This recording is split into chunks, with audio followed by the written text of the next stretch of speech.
એ હાલો હાલો. પપ્પા ક્યાં ઉપડ્યા? કેમ બેટા, તને ખબર નથી? ના ના.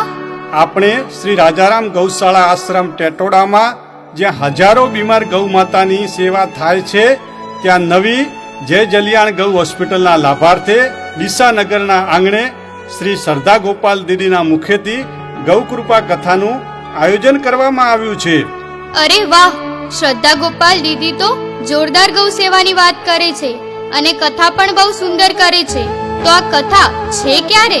આ કથા તારીખ 17/11/2025 થી તારીખ 23/11/2025 સુધી રોજ રાત્રે 8 થી 11 કલાક સુધી ચાલશે. પપ્પા, આયોજન તો સારું થઈ રહ્યું છે, પણ અમારે આવવાનું ક્યાં રહેશે? બિલકુલ ડીસાનગરની મધ્ય એટલે કે હવાઈ પિલ્લર મેદાન, હાઈવે રોડ, ડીસા. અરે આ તો બિલકુલ નજીક છે, પણ આ આયોજન કરી કોણ રહ્યું છે? શ્રી ગૌ સેવા સમિતિ બનાસકાંઠા અને શ્રી જલારામ ગૌ સત્સંગ મંડળ ડીસા. જય ગૌ માતા, જય ગોપાલ.